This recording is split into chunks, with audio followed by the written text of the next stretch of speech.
रहीम अस्सलाम वालेकुम। मैं हूं जज़ा सहरा और ये है मेरा यूट्यूब चैनल हमारा किचन। हमारे किचन में आज हम बनाने जा रहे हैं जनाब मीठी पूरियाँ यानी कि मीठी टिक्कियाँ। तो यहाँ पर मैंने तकरीबन आधा किलो दूध ले लिया था। दूध में हम जनाब डाल देंगे तकरीबन 1 पाव सूजी, क्योंकि सूजी थोड़ी सी मैंने पहले डाल दी थी तो वो क्वान्टिटी का हिसाब जो है वो बाद में मैंने कर लिया था। तो तकरीबन 1 पाव सूजी जो है वो हम आधा किलो दूध में ऐड कर देंगे और फिर इसे इस तरीके से मिक्स करेंगे। तो यहाँ पर जनाब पानी इसमें बिल्कुल भी ऐड नहीं करना, ठीक है जी। और यहाँ पर 1 प्याली जो है वो तिल की है। शुगर हम इसी के साथ यहाँ पर इस तरीके से रख देते हैं। 1 प्याली जो है वो तिल की है। यहाँ पर 2 प्यालियाँ जो है वो शुगर की हैं और यहाँ पर 1 प्याली मैंने ऑयल की ली है। और यहाँ पर मोटी इलायची के जो बीज थे वो मैंने निकाल लिए थे और इसके साथ 1 किलो जो है वो मैदा है, ठीक है जी। तो यहाँ पर हम चीनी इसी में ऐड कर देते हैं। यहाँ इस तरीके से आपने चीनी जो है वो 2 प्यालियाँ इसी के अंदर ऐड कर देनी है, क्योंकि ये हम एक मटेरियल बना के जो है वो रख रहे हैं कि जिससे हम मीठी पूरी का जो है आटा गूंदेंगे, ठीक है जी। यहाँ पर आपने इस तरीके से चीनी डाल देनी है। डाल के इसे अच्छे से मिक्स करके आपने तकरीबन आधे घंटे के लिए, आधे से 1 घंटे के लिए आप इसे रख देंगे। यहाँ पर हम जो है वो इलायची भी इसमें, बड़ी इलायची के जो बीज थे वो भी हम इसमें ऐड कर देंगे। ऐड करने के बाद इस तरीके से हम इसे मिक्स करके तकरीबन आधे घंटे के लिए इसे रख देंगे, ठीक है जी। अच्छा जी, यहाँ पर जो मैंने ऑयल इस्तेमाल किया है वो आम कुकिंग ऑयल नहीं है, बल्कि वो आपने घी लेना है और जनाब करना है घी को हमने गरम, ठीक है जी। तकरीबन आधे घंटे के लिए, 1 घंटे के लिए हम इसे जो है वो छोड़ देंगे। और अब तकरीबन 1 घंटा जो है वो गुजर चुका है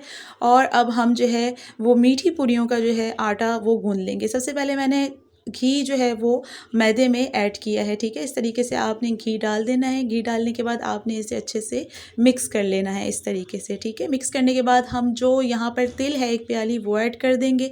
डालने के बाद इसे भी अच्छे से मिक्स करने के बाद हम यहाँ पर जो हमने इसका मटीरियल बना कर रखा था इसी से हम जो है वो मीठी पूरियों का आटा गूंद देंगे, ठीक है जी। अगर आपको ज़रूरत पड़े तो आप इसमें पानी का भी इस्तेमाल कर सकती हैं। आटा गूंदते वक्त ज़रूरी नहीं है कि आपने इसी से, क्योंकि कभी ऐसा होता है कि मटेरियल कम पड़ जाता है या फिर हमें पानी की ज़रूरत होती है, तो आप पानी का भी इस्तेमाल कर सकते हैं। आप थोड़ा सा ऑयल का भी इस्तेमाल कर सकते हैं, ठीक है जी। इस तरीके से, क्योंकि मैंने मुंतहा की थोड़ी सी हेल्प ली थी, तो हम इस तरह से इसमें ये मटेरियल इसका जो हमने बना के रखा था उसी से हम इसका आटा गूंद लेंगे, ठीक है। इस तरीके से आपने आटा गूंद लेना है और कोई मुश्किल काम नहीं है, नहायत ही ईजी आसान है, ठीक है।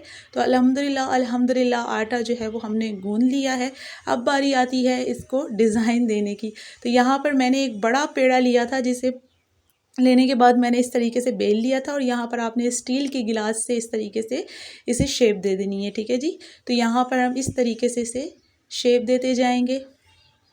तो जनाब इन स्टेप्स को फॉलो करते हुए आप इजीली जो है वो मीठी टिक्कियाँ यानी कि टिक्कियाँ जो है वो बना सकते हैं। नहायत ही ईजी और आसान है, कोई मुश्किल नहीं है। आपने इस तरीके से टिक्कियाँ बना लेनी है और नहायत ही जायकेदार और मज़ेदार बन के तैयार होती हैं। तो यहाँ पर हमने तकरीबन जो शेप दे दिया था, ठीक है। मीठी टिक्कियों की अक्सर जो है वो शेप गोल ही होती है, तो हमने भी जो है वो गिलास के ज़रिए गोल शेप ही दी है। तो यहाँ पर हम एक प्लेट में से साइड पे रख लेंगे। रखने के बाद जनाब मैंने पहले ही यहाँ पर ऑयल गरम करने के लिए रख दिया था, तो ऑयल जो है वो तकरीबन गरम है। तो यहाँ पर बिस्मिल्लाहिर्रहमानिर्रहीम पढ़ के जनाब टिक्कियों को डालना शुरू करेंगे। अच्छा जी, एहतियात से डालिएगा, क्योंकि कभी ये होता है कि जल्दी जल्दी में जो है वो ऑयल भी आपके हाथ पे लग सकता है या उसकी छींटें उड़ सकती है। तो यहाँ पर ज़रा एहतियात कीजिएगा और टिक्कियाँ रख कर आपने भूल नहीं जाना है, आपने खड़े रहना है। टिक्कियों को आपने जो है वो इस तरीके से आपने पलटते रहना है, क्योंकि हम जो है वो एक ही कलर देंगे इसमें।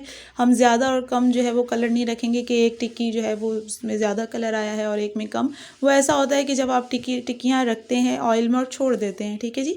तो हमने इसे साथ साथ खड़े रहकर इसे पलटते रहना है। तो यहाँ पर आप देख सकते हैं कि बराबरी, मतलब बराबर का कलर आया है, सब में कोई आगे पीछे वो कलर नहीं है, सबका एक जैसा ही खूबसूरत सा कलर निकल के आया है। तो अब बारी आती है इन्हें निकाल लेने की, ठीक है जी। वो भी आपने ध्यान से एहतियात से काम करना है, क्योंकि जब चूल्हे के पास खड़े होकर काम किया जा रहा हो आग के पास, तो फिर आपने सारा फोकस उसी पे रखना होता है, ठीक है। तो यहाँ पर हम टिक्कियाँ निकाल के जनाब रख लेते हैं प्लेट में इस तरीके से। तो देखते ही आपको लग रहा होगा कि टिक्कियाँ जो है वो वाकई क्रिस्पी बनी है, ठीक है जी। यहाँ पर इस तरीके से हम रख लेंगे। तो जनाब मीठी पूरियाँ, मीठी टिक्कियाँ बनकर हो गई हैं तैयार। इसी के साथ मुझे जज़ा ज़हरा को दीजिए इजाज़त। रखिए दुआओं में याद, इंशाल्लाह एक नई रेसिपी के साथ आपकी खिदमत में हाजिर होंगी। तब तक के लिए अल्लाह हाफ़िज़।